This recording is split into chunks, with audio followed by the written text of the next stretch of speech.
Olá, ouvintes! Tudo bem? Bem-vindos à 6ª temporada do podcast Direito Empresarial Café com Leite. Eu sou Amanda Taide, mineira e cruzeirense na origem, com passagem em São Paulo, e candangue fluminense de coração. Casada, mãe do Pedro, de 5 anos, Pedro do Fluminense, do Lucas, de 3 anos, Lucas do Brasil, e tutora do Vira-Lata Farofa. Sou professora da UNB dos cursos de Direito Empresarial, Concorrência, Comércio Internacional e Compliance, e consultora do Pinheiro Neto Advogados nas mesmas áreas. Esse é um podcast simples, curto e gostoso, como um café da manhã rapidinho durante a semana. Nosso audacioso objetivo é ter uma biblioteca em áudio gratuito dos textos dos principais autores de direito empresarial do Brasil, para a gente poder aprender ouvindo com suas principais ideias e teses jurídicas. Eu recordo a vocês que cada temporada segue sempre a mesma cronologia do meu programa de curso da UNB. Ou seja, a gente começa com teoria da empresa, passa por fundamentos do direito societário, segue por limitada e fecha com SA. Pegue então sua xícara de café com leite ou chá, seu tênis para fazer exercício físico e cuidar da saúde, ou então seu fone de ouvido para ouvir no seu meio de transporte diário. Vamos comigo então para a próxima xícara de café com leite?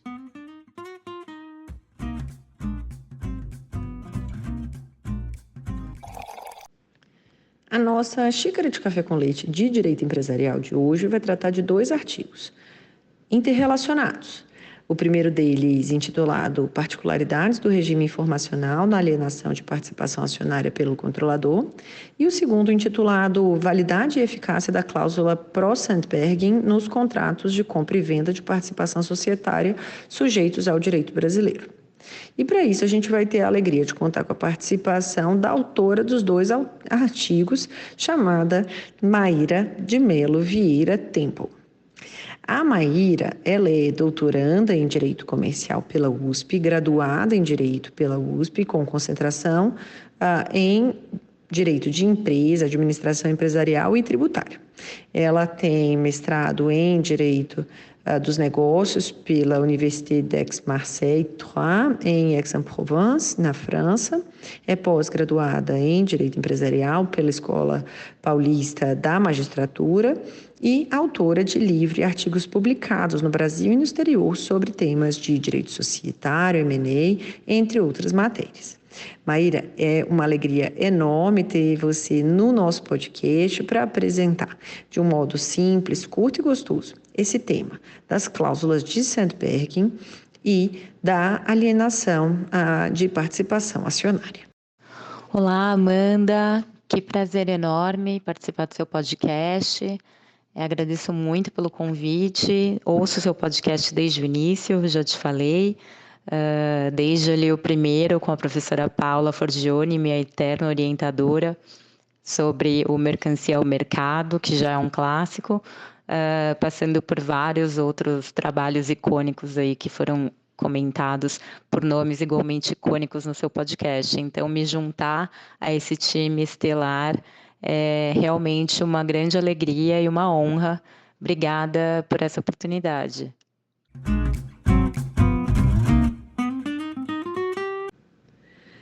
Então, agora, os contratos de alienação de participação acionária são aqueles que têm por objeto os títulos representativos do capital de uma sociedade anônima, que são títulos mobiliários chamados de ações. Os contratos de alienação de participação acionária são aqueles por meio dos quais um acionista, um titular de ações de uma sociedade anônima, transfere essas ações para outrem que é adquirente, deseja se tornar acionista dessa sociedade anônima.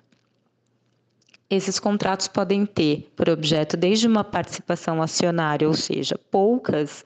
ações, uma participação pequena dentro do universo da integralidade de 100% das ações daquela dada sociedade anônima,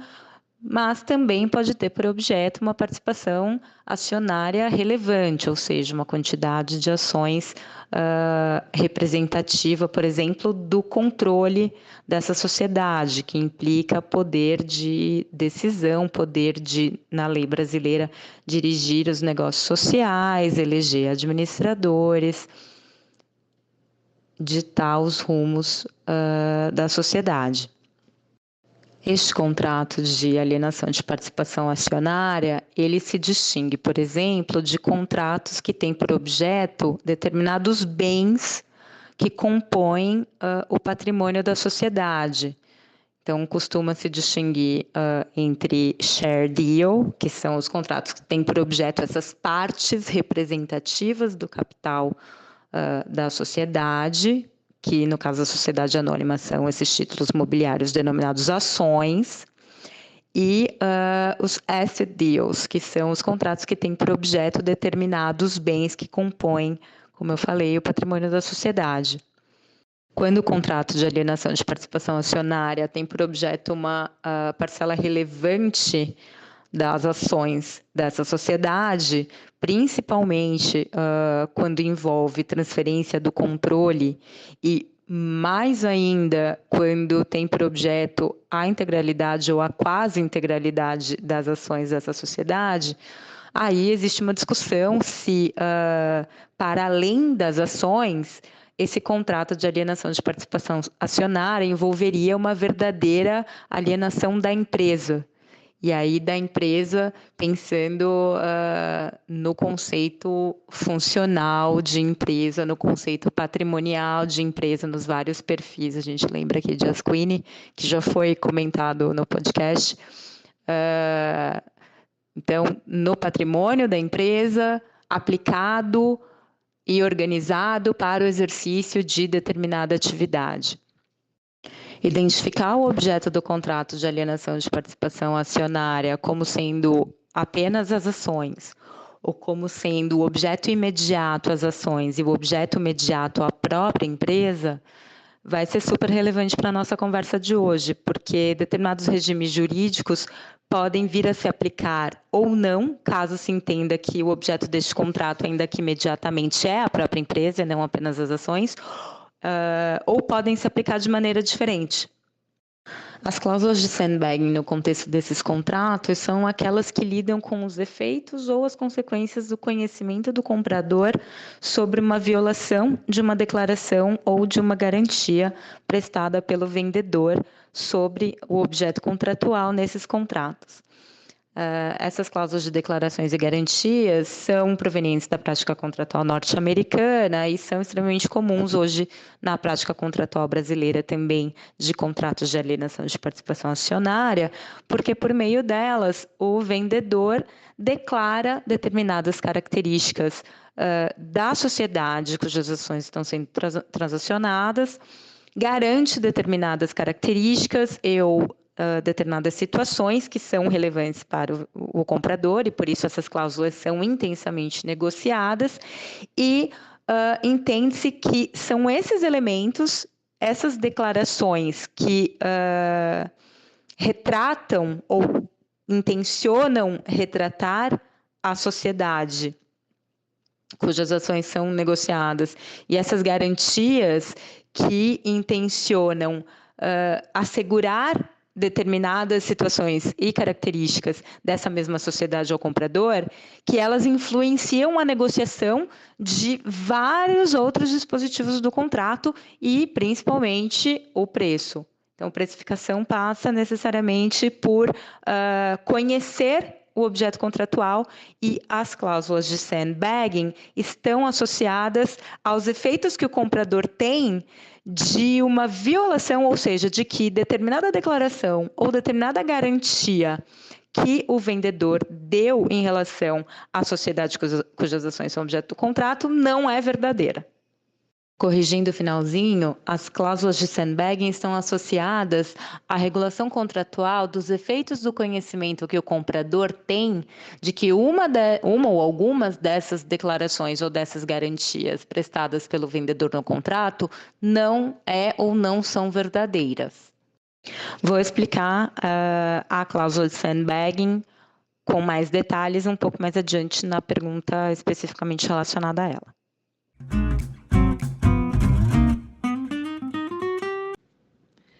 E conta pra gente, tem diferenças nesse dever legal de informar quando o vendedor é o acionista controlador da sociedade? Se há, então, essas diferenças, quais são elas? E quais que são os conflitos que surgem ou que podem surgir diante dessas peculiaridades de ser o acionista controlador, o vendedor, né, dessa participação acionária? O direito brasileiro, diferentemente do que ocorre em outros ordenamentos, sobretudo de common law, não prevalece o princípio conhecido pelo brocardo latino caveat emptor, que significa que, como regra, o risco, inclusive o risco informacional, é do comprador. No direito brasileiro, até pelo papel cogente que se reconhece a boa-fé objetiva nas relações contratuais, parte-se da premissa de que existe algum dever de informar do vendedor. No direito brasileiro, existe um certo consenso de que existe um dever legal de informar do vendedor, não só do vendedor de participação acionária, mas de qualquer vendedor, tanto derivado do 422 do Código Civil, que prevê a boa-fé na conclusão, que envolve também a fase pré-contratual e na execução do contrato, quanto na regra quanto ao dolo essencial, prevista lá no 147, que fala na omissão dolosa sem a qual o contrato não teria sido celebrado, e, no meu entender, ainda no próprio 482 do Código Civil, relativamente ao contrato de compra e venda, que prevê que a compra e venda se aperfeiçoa quando existe consentimento sobre objeto e preço. Justamente porque, como eu havia mencionado inclusive antes, conhecer o objeto do contrato e tudo aquilo que é relevante para a formação da vontade das partes, inclusive do comprador, portanto, em relação ao objeto do contrato, é essencial para a rigidez dessa vontade, dessa manifestação de vontade, portanto, para a formação deste contrato. Daí, inclusive, porque o 482 diz com o 147, quando pensamos que a omissão em relação a uma informação que seria essencial para a formação rígida da vontade do comprador no contrato de compra e venda pode levar à anulação do contrato. Esse dever de informar, ele não exclui, pelo contrário, ele tem como espelho um ônus de autoinformação, que está relacionado à diligência que todo homem ativo e probo deve ter na condução dos próprios negócios. Diligência essa que é ainda mais aguçada quando falamos de empresários. Isso significa que ao comprador também, embora haja um dever de informar do vendedor, cabe cuidar de seus próprios interesses e ser diligente em relação a eles. Então, cabe-lhe também saber e procurar saber o que entende ser relevante para a formação de sua vontade em relação àquilo que está contratando. Não há, portanto, um dever absoluto de informação. Assim como não há um direito absoluto a qualquer tipo de informação, independentemente de qualquer tipo de conduta, ainda que descuidada ou pouco cautelosa do comprador. Mais do que beneficiar as partes, o dever de informar assim encarado, ele é uma segurança para as partes em relação à rigidez, à integridade do negócio jurídico que elas pretendem firmar.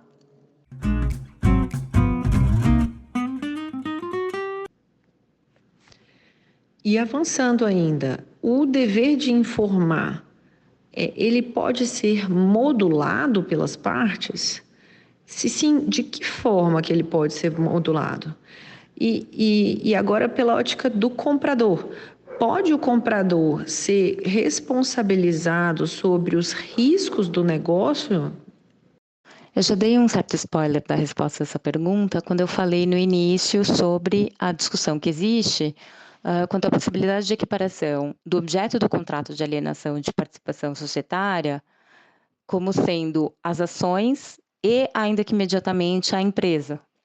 Há quem entenda que essa equiparação não é possível, que o objeto do contrato são as ações, os títulos representativos do capital da empresa, esses títulos mobiliários, e que, não podendo ser feita essa equiparação, determinados remédios, como, por exemplo, o relativo aos vícios redibitórios, que estão associados à coisa e às características da coisa, e no caso, a coisa, o objeto contratual seriam as ações, não seriam aplicáveis. Por outro lado, há outros que entendem que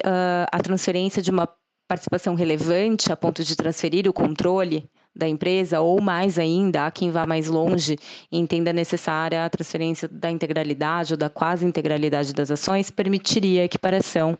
do objeto contratual, como sendo não apenas as ações, mas ainda que imediatamente, como eu disse, a própria empresa. Então, seria a primeira particularidade do nosso tema. Assumindo que a transferência de uma participação acionária que envolve transferência de controle permite a equiparação do objeto do contrato como sendo não apenas as ações, mas a própria empresa, ainda que de maneira imediata, o dever de informar vai se referir não apenas às ações propriamente ditas, mas às características da própria empresa. E aí, sobretudo, do perfil patrimonial, características patrimoniais da empresa, e do perfil funcional,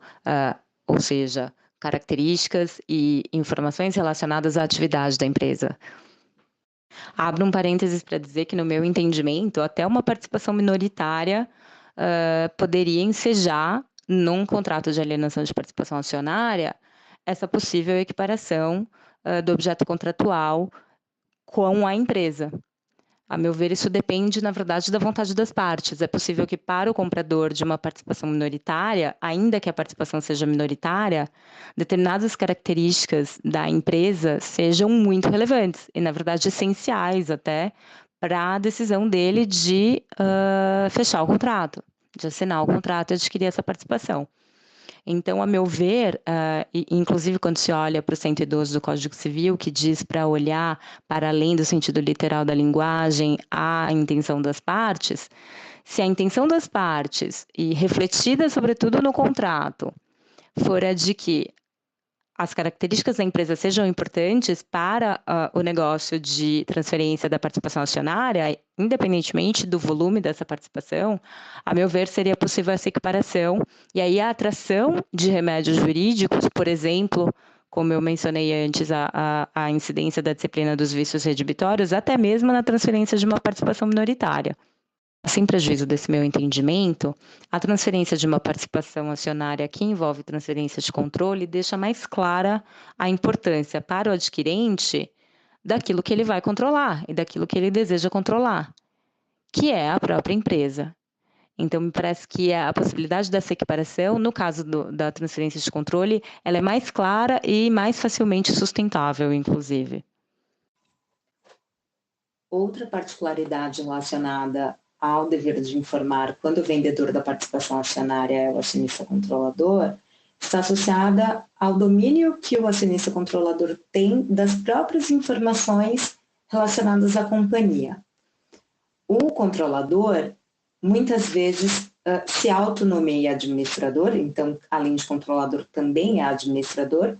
ou os administradores,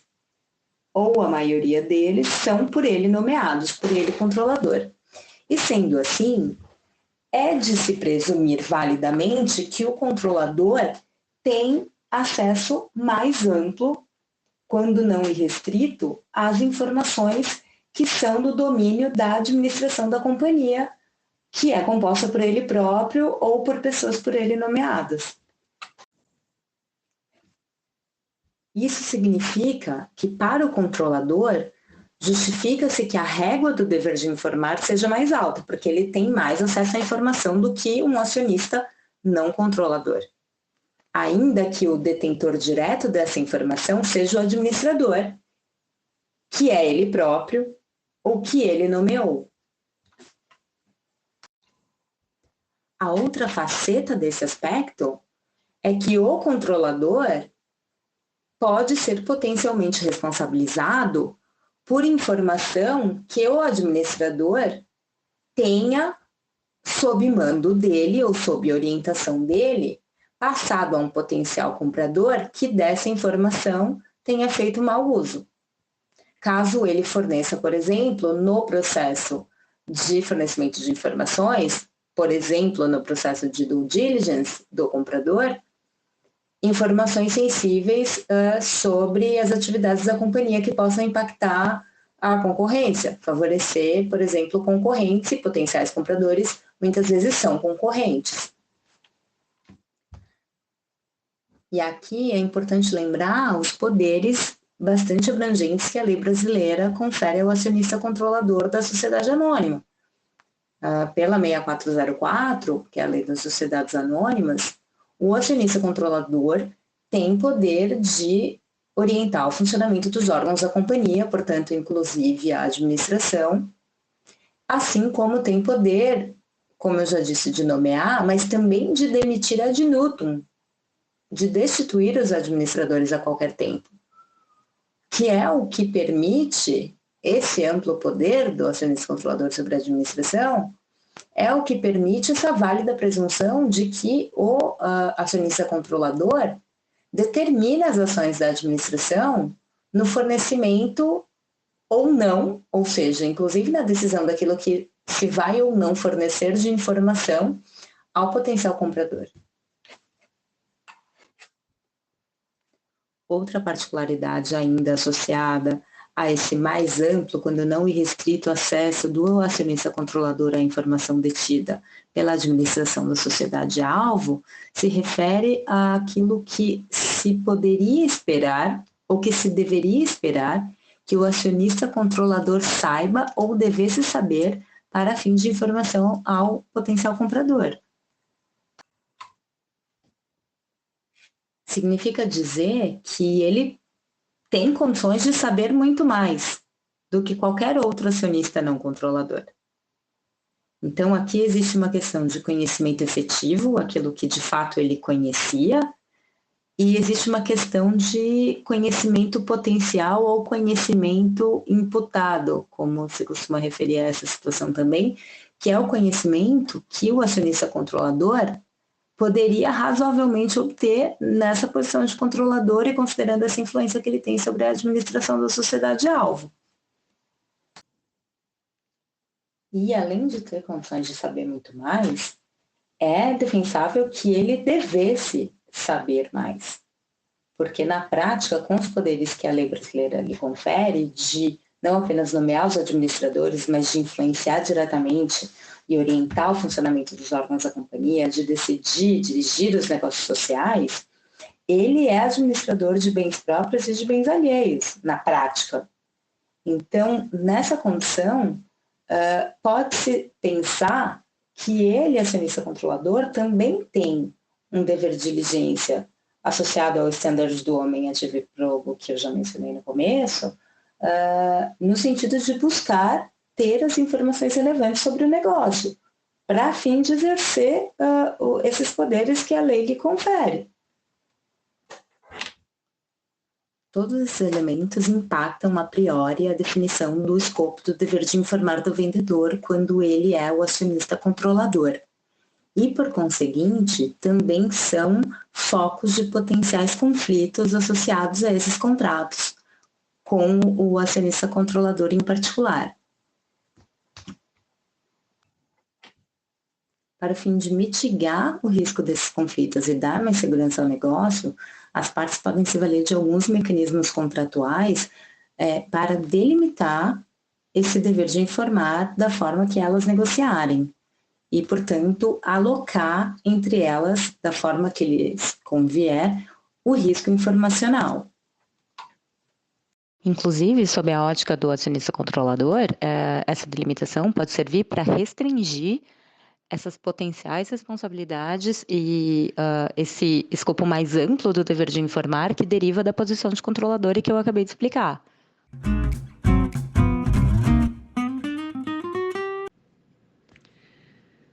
E caminhando para o final e para o segundo artigo da nossa conversa,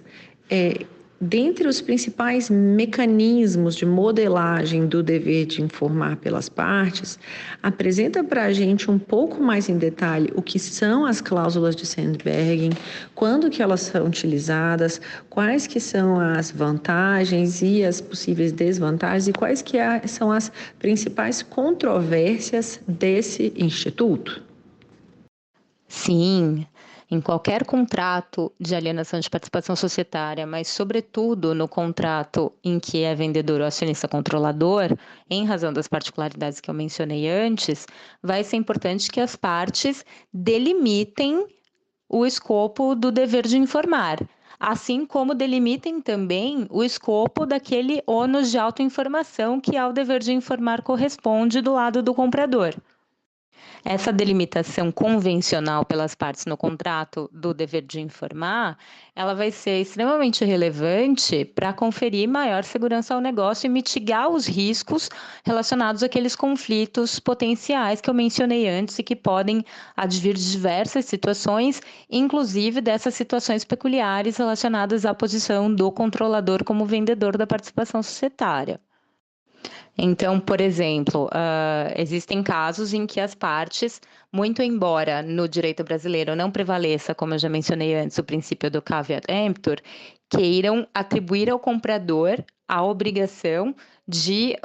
examinar todas as informações e todos os documentos que forem fornecidos ao comprador, para que ele verifique por si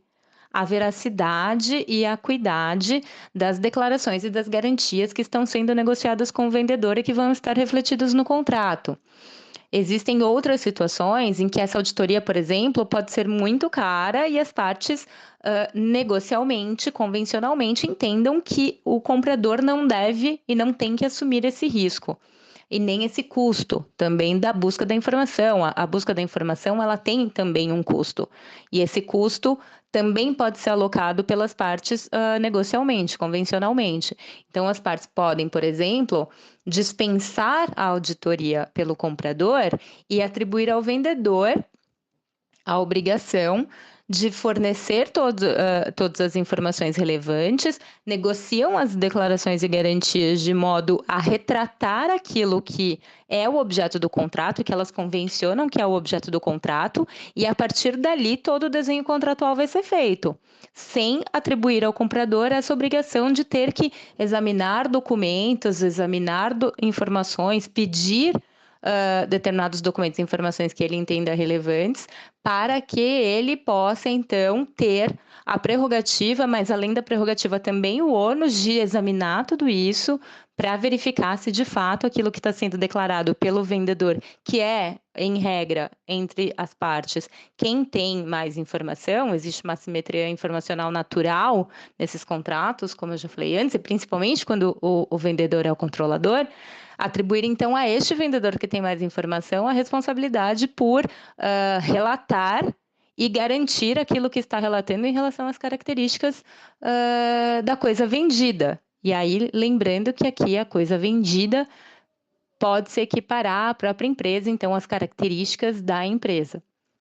Pode acontecer ainda que as partes não dispensem a auditoria, que as partes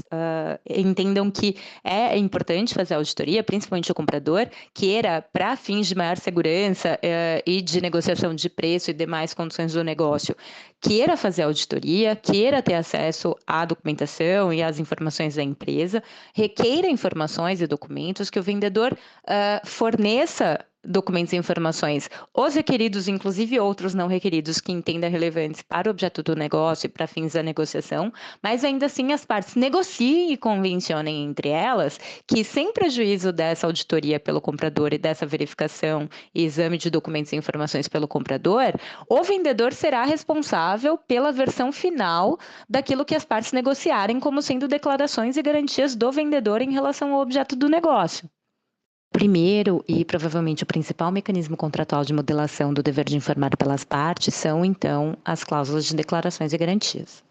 As declarações e garantias vão ser, então, extremamente importantes para deixar claro o que as partes convencionaram que era o objeto do negócio, que é essa função conformativa do objeto do negócio que eu já mencionei antes, e, portanto, em relação ao que o vendedor tem dever de informar, ele tem dever de informar tudo o que seja relevante para a integridade da vontade do comprador em relação àquele objeto e as condições do negócio em relação àquele objeto que foi pactuado, e também vai ter uma função importante de prova, porque elas vão poder também substituir uma eventual instrução probatória em caso de litígio futuro em relação àquilo que foi ou não foi, mas principalmente em relação àquilo que foi informado pelo vendedor em relação àquele objeto.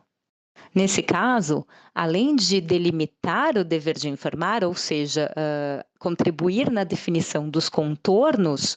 do dever de informar, daquilo que deve ou não ser informado pelo vendedor, elas acabam servindo, inclusive, para fins de determinar se esse dever de informar foi adequadamente cumprido ou não. Valer tanto para o vendedor como devedor da informação em relação à informação que deu, como deu ou que deixou de dar, quanto para o comprador em relação à informação que recebeu ou deixou de receber. Outra forma de modelar o dever de informar é usar o que se denomina qualificadora de conhecimento. Lembrando que tanto a qualificadora de conhecimento, Knowledge Qualifier, quanto as declarações de garantia são figuras transplantadas do direito anglo-saxônico, da prática contratual norte-americana, particularmente, que eu mencionei logo no comecinho, e acabam sendo muito úteis também no nosso sistema. Porque, a depender da qualificadora de conhecimento que for usada, a régua do dever de informar do vendedor pode ser colocada mais ou menos alta. Pode-se usar, por exemplo, no melhor conhecimento do vendedor e definir o melhor conhecimento do vendedor como conhecimento efetivo que comprovadamente o vendedor já tenha diretamente ou por meio de conhecimento detido pela administração da sociedade-alvo, que, como eu mencionei antes, é imputável ao vendedor, notadamente quando ele é o controlador, ao menos como regra. Pode-se, inclusive, unir a essa qualificadora de conhecimento objetiva, que remete ao que é efetivamente de conhecimento ou ao que deveria ser de conhecimento do vendedor, porque é comprovadamente de conhecimento da administração, unir uma qualificadora de conhecimento subjetiva, para delimitar quem são as pessoas que detém conhecimento e cujo conhecimento vai ser imputável ao vendedor para fim de determinar aquilo que ele conhecia ou deveria conhecer. Então, por exemplo, pode-se prever que não apenas integrantes da administração, mas outros funcionários da empresa, que sejam funcionários, por exemplo, relevantes, funcionários-chave em seus departamentos, em suas áreas de atuação, ou outras pessoas, assessores externos, etc., que o conhecimento detido por essas pessoas também vai ser considerado como conhecimento efetivo ou que o vendedor deveria razoavelmente ter para fim de dever de informar. Assim como pode-se prever o contrário também, que conhecimento detido por pessoas que não estão nessa lista de pessoas relevantes não importa conhecimento do vendedor para fim de dever de informar, ou seja, o conhecimento de pessoas outras que não aquelas delimitadas no contrato não é imputável ao vendedor para fim de estabelecer que ele conhecia determinada informação ou determinado documento e, portanto, tinha a obrigação de informar ao comprador. Outro exemplo de qualificadora de conhecimento que você pode usar é, no melhor conhecimento do vendedor, após investigação diligente. Essa já coloca a régua do dever de informar do vendedor mais alta, porque não basta dizer que o vendedor comprovadamente conhecia ou deveria conhecer determinada informação no curso ordinário dos negócios. Eu imputo ao vendedor, se não uma obrigação de fazer uma verdadeira auditoria, como aquela que usualmente é feita pelo comprador, mas de fazer uma investigação mínima de acordo com um padrão de diligência que novamente remete ao standard do homem ativo e probo, que já foi mencionado outras vezes aqui na nossa conversa, para definir aquilo que o vendedor deveria conhecer, se não comprovadamente conhecia, e, portanto, deveria informar ao comprador. Embora essas qualificadoras de conhecimento sejam um tanto subjetivas e não sejam capazes de eliminar completamente o risco de conflito, elas mitigam o risco de conflito se bem definidas, justamente porque delimitam melhor aquilo que está no escopo do que o vendedor deve ou não deve conhecer, conhece ou não conhece e deve ou não deve informar ao comprador no contexto das negociações. Com isso, refina-se um pouco mais a estrutura do dever de informar. Por outro lado, é importante dizer também que as qualificadoras de conhecimento elas servem para deixar mais claro aquilo que se pode exigir do vendedor em termos de informação. mas elas não servem para acobertar um vendedor que age de má fé, por exemplo. Então, um vendedor que comprovadamente nas negociações deixou de fora, na lista de pessoas relevantes para fins de imputação de informação a ele, vendedor, uma pessoa que ele sabia ser chave dentro da estrutura da sociedade-alvo e que deteria informações sensíveis e relevantes para fins de negociação dos termos do negócio. Esse ponto do ônus da prova, ele é bastante importante, principalmente sob a ótica da parte compradora, porque no contexto das negociações, vai ser relevante que a parte compradora se municie de meios para que, em caso de eventual conflito, claro que ninguém espera o conflito, e ninguém quer o conflito, mas o conflito pode acontecer, que ela se municie de elementos para fins de eventual produção de prova quanto a eventual alegação de dolo na negociação da qualificadora de conhecimento, por exemplo. Ainda que hoje seja possível uma distribuição dinâmica do ônus da prova para atribuí-lo a alguém diverso daquele que faz a alegação, é importante que a parte interessada, que no caso, sobretudo, será o comprador, se atente a esse aspecto no momento de negociar essas qualificadoras de conhecimento. Até porque pode ser que a distribuição dinâmica do ônus da prova não caiba, no caso concreto, por imputar uma prova diabólica ao vendedor, por exemplo. E, por fim, entre os principais mecanismos contratuais de que as partes podem se valer para delimitar, modelar o dever de informar do vendedor, estão as cláusulas de sandbagging, que são objeto do segundo artigo que nós estamos discutindo hoje aqui na nossa conversa. Essas cláusulas de sandbagging são, como eu falei, cláusulas que têm por objeto lidar com os efeitos ou as consequências do conhecimento que o comprador adquire antes da assinatura do contrato ou entre a assinatura e o fechamento, normalmente por meio da auditoria que usualmente faz, mas também possivelmente por outros meios, de que alguma ou algumas das declarações ou garantias que o vendedor prestou no contrato não são verdadeiras ou são inexatas. E agora a pergunta dessa temporada conta pra gente quem que você chama para jantar essa noite. Quaisquer pessoas você tem um poder, vivas, mortas, pessoas reais, personagens, quem que você convida para jantar essa noite com você? Vamos lá. O conceito da cláusula de sandbagging basicamente é esse que eu acabei de explicar. Do ponto de vista do comprador, a cláusula de sandbagging serve para prever que o eventual conhecimento que ele possa vir a adquirir durante a auditoria ou por outro meio, quanto à inexatidão ou à inveracidade de alguma declaração e garantia que ele tenha negociado com o vendedor e que o vendedor tenha dado no contrato, é irrelevante para fim de saber se ele pode ou não acionar o remédio contratual previsto para o caso de inexatidão e inveracidade da declaração, que normalmente é indenização. O que isso significa, falando mais claramente? Ainda que o comprador saiba que a declaração ou a garantia por ele negociada com o vendedor e que o vendedor deu e que está lá no contrato não seja verdadeira, antes de assinar o contrato, ou venha saber no interregno entre a assinatura e o fechamento, ele não precisaria informar ao vendedor desse conhecimento dele a respeito dessa inveracidade ou dessa inexatidão, e este conhecimento não afastaria o direito dele de pleitear indenização pós-fechamento do contrato pela inexatidão e inveracidade dessa declaração e garantia. Indenização essa, ou pleito esse de indenização esse, que muitas vezes vai ter por finalidade uma verdadeira revisão de preço para refletir essa inexatidão, essa inveracidade que ele já conhecia. Daí, inclusive, o nome, a denominação que se deu a essa cláusula de sandbagging. Essa denominação vem do direito norte-americano, mais uma vez, e relata-se na doutrina norte-americana que a origem dessa expressão está em situações em que alguém tem uma arma ou um conhecimento ou uma aptidão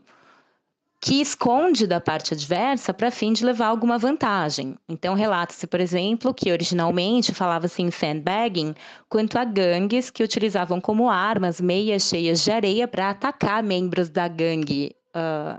contrária, da gangue rival, que pareciam inofensivas, mas que tinham o condão de causar danos relevantes, substanciais às vítimas, às pessoas que eram atingidas por essas meias cheias de areia. Outra situação nos Estados Unidos, que se costuma denominar de sandbagging, está presente no golfe, no esporte. Fala-se em sandbagger quanto ao jogador que tem habilidades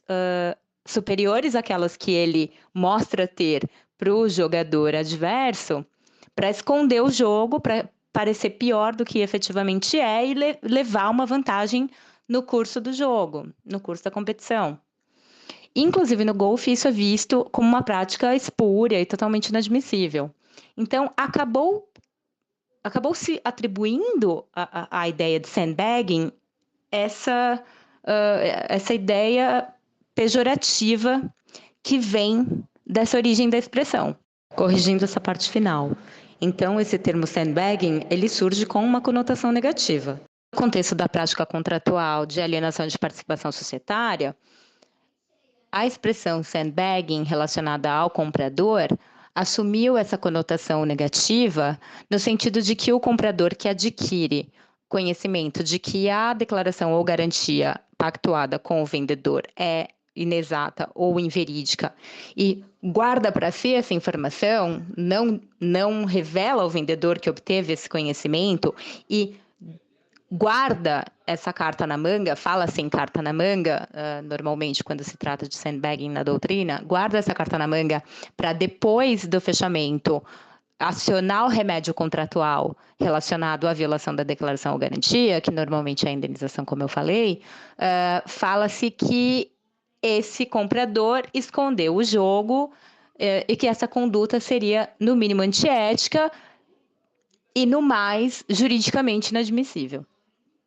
E aí está a grande discussão sobre o sandbagging. Se o sandbagging é ou não é admissível, ainda que pactuado no contrato. Se uma cláusula contratual que preveja a possibilidade do comprador fazer isso porque considera irrelevante o conhecimento obtido pelo comprador antes da assinatura ou antes do fechamento e permite, portanto, que o comprador não revele essa informação para o vendedor e acione o remédio contratual posteriormente para obter indenização, se essa cláusula contratual seria válida ou seria eficaz, porque violaria a boa-fé. Normalmente, o parâmetro normativo que se usa para confrontar com essa cláusula é o parâmetro da boa-fé objetiva, que vedaria essa conduta antiética, essa conduta do comprador, que alguns chegam a chamar de direito à mentira.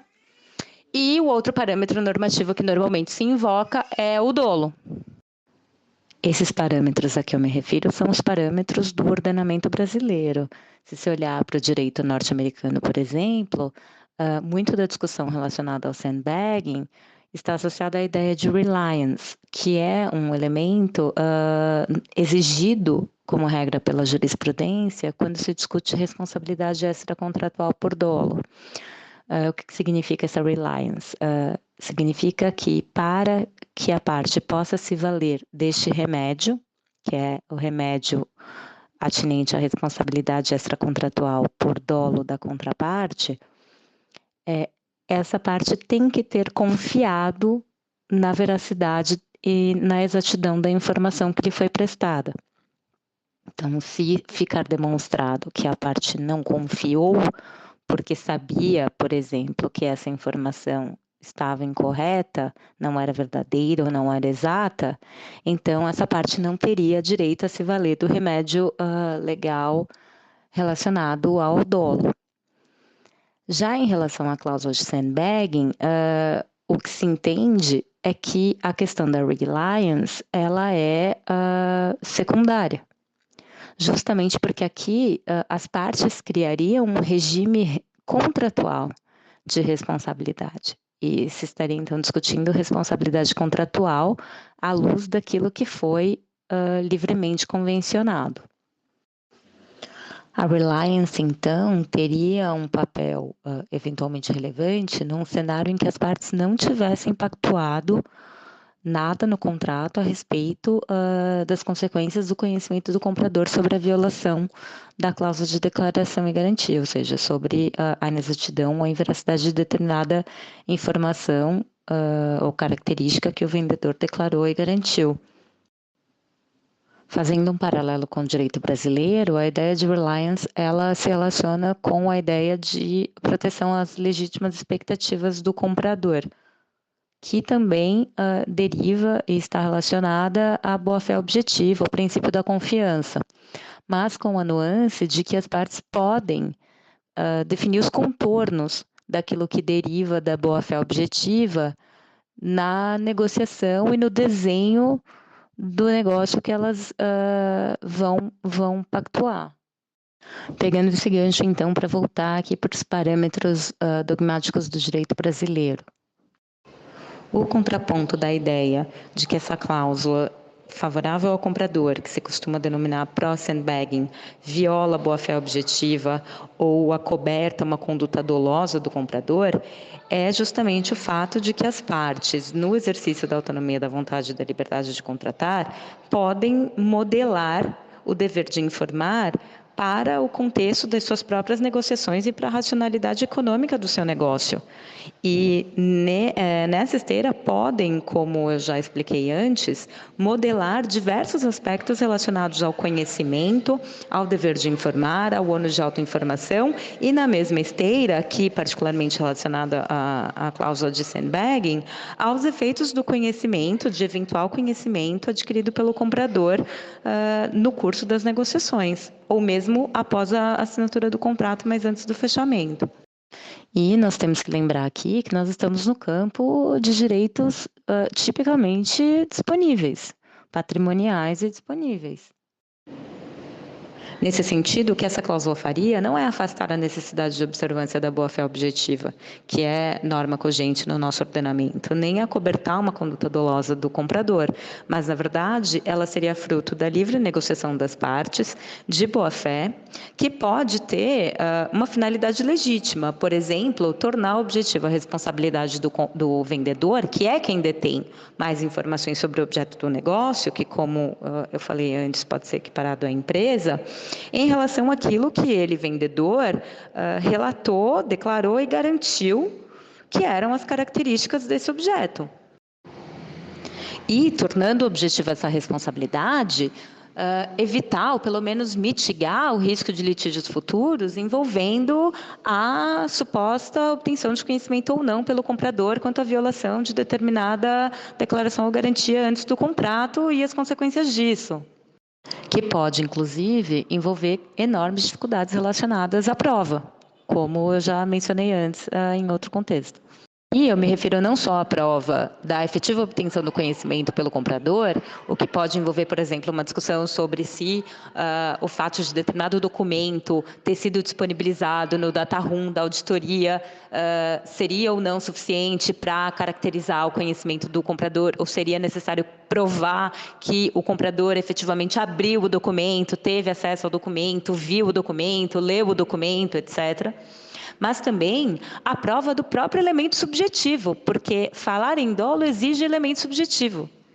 E aí, além de eu provar que o comprador teve conhecimento daquela informação ou daquele documento, seria necessário, para estabelecer a conduta dolosa, comprovar o elemento subjetivo. E a prova do elemento subjetivo é extremamente difícil, porque envolve elemento psíquico. E essa dificuldade seria maior ainda se essa informação tivesse supostamente sido obtida por meio diverso da auditoria, que além de provar que o comprador teve acesso à informação, seria necessário provar que ele teve acesso e dolosamente ocultou isso do vendedor. Se as partes negociam e pactuam que eventual conhecimento adquirido pelo comprador durante as negociações, no curso da auditoria, antes da assinatura ou entre a assinatura e o fechamento, é irrelevante, porque relevantes são as declarações e garantias prestadas pelo vendedor em relação ao objeto contratual, e foram essas que foram levadas em consideração essencialmente para a definição, para a negociação e definição dos demais termos contratuais, então as partes, ao assim fazer, dispensam o comprador de informar qualquer discrepância que ele venha a identificar entre a realidade constatada nas informações e documentos que ele examinou, das quais ele teve conhecimento, e as declarações e garantias dadas, negociadas e dadas pelo vendedor no contrato. E se essa informação pelo comprador ao vendedor é dispensada, ela não está abarcada pelo dever de informar, porque o dever de informar, ele contempla apenas aquilo que deve ser informado. E se as partes dispensaram aquela informação, não só não há violação do dever de informar, quanto não há violação à boa-fé objetiva, porque as partes livremente pactuaram essa dispensa, e não há dolo, porque as próprias partes dispensaram essa informação. Essa cláusula denominada pro-sandbagging, portanto, ela não afastaria as consequências do dolo. Ela afastaria, na verdade, o próprio dolo em relação a essa situação. Trata-se, portanto, também aqui de uma consensual e livre, consciente, assessorada, refletida alocação de risco contratual entre as partes. E, especificamente neste ponto, a alocação do risco relacionado à diferença entre a realidade e aquilo que foi declarado e garantido pelo vendedor no contrato, a ele, vendedor, que é quem tem mais informações, ou seja, inclusive faz todo sentido que assim seja.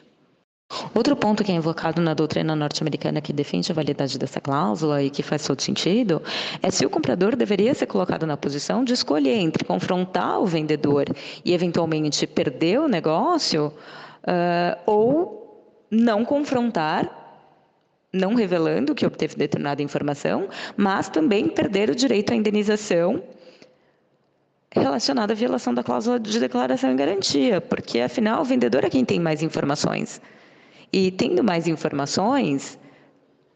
faz sentido que o vendedor seja responsável por aquilo que declara e garante. E o comprador não deveria ser obrigado a ter que escolher entre perder o negócio ou abdicar da indenização. Ou ainda levar adiante o negócio em condições piores do que aquelas que seriam negociadas com base na informação correta. Isso porque o vendedor pode simplesmente se recusar a renegociar as condições contratuais já negociadas com base na declaração e garantia inexata ou inverídica. Considerando que é o vendedor quem tem a maior parte das informações e quem tem melhores condições de obter as informações, ainda que o comprador faça uma auditoria, inclusive uma auditoria super ampla, não parece fazer sentido colocar o comprador nessa posição muito mais onerosa do que aquela em que fica o vendedor. A questão que se coloca nesse contexto não seria legítimo do ponto de vista negocial o comprador não querer se colocar na posição de, eventualmente, perder o negócio porque o vendedor se recusou a revisar as condições negociadas, muito embora ele, vendedor, tivesse a informação correta ou tivesse condições de tê-la e devesse tê-la, em vez de simplesmente se valer daquilo que as partes pactuaram e acionar o remédio contratual a posteriori para se ver reparado quanto à diferença de preço que teria sido negociada caso a declaração e a garantia correta tivesse sido refletida no contrato?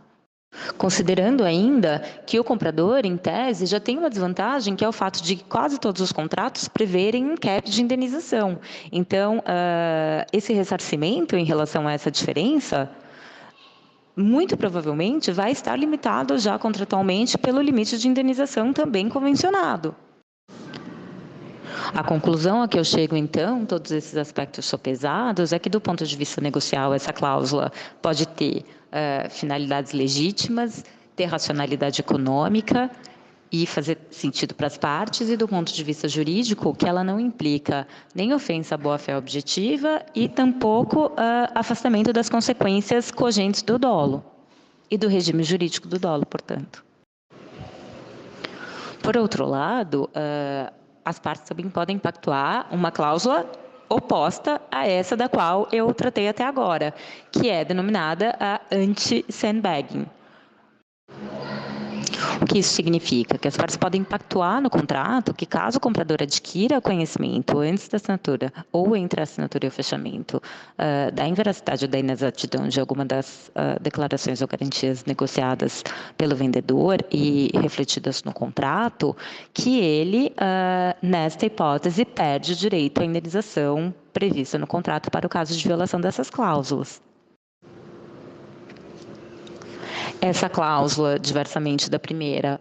protege o vendedor e não o comprador, mas, por outro lado, ela também enseja a necessidade de prova de eventual alegação de que o comprador tinha conhecimento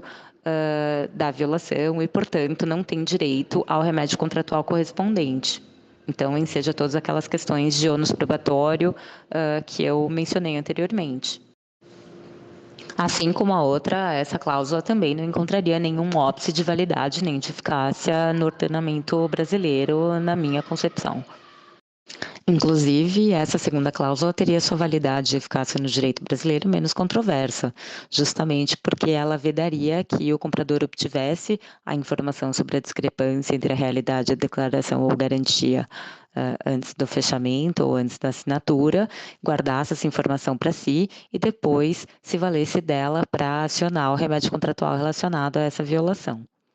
Então, para usar o termo que eu já mencionei, que é usado por alguns na doutrina, impediria que o comprador guardasse isso como uma carta na manga. A grande questão que se colocaria é se, na ausência de disposição contratual a respeito dessa situação, seja numa direção ou noutra, qual seria a consequência desse eventual conhecimento do comprador, que a doutrina norte-americana, por exemplo, refere como default rule. E aí, na ausência de alocação consensual de risco relacionada a essa matéria pelas partes, me parece que o exame do caso concreto vai ser fundamental para se definir qual a solução a ser dada para essa questão. Nesse cenário, aquele elemento de reliance que eu comentei do direito norte-americano e das legítimas expectativas e da proteção à confiança no direito brasileiro pode ser um elemento relevante a ser considerado aí em conjunto com outros para se chegar a uma conclusão quanto à solução a ser dada ao caso. Mas justamente porque num cenário de ausência de previsão contratual a respeito, seja favorável ao comprador ou ao vendedor, a previsibilidade e a segurança de um eventual resultado de litígio diminui significativamente, é que as partes devem, para um lado ou para o outro, atentar a regular essa situação no contrato.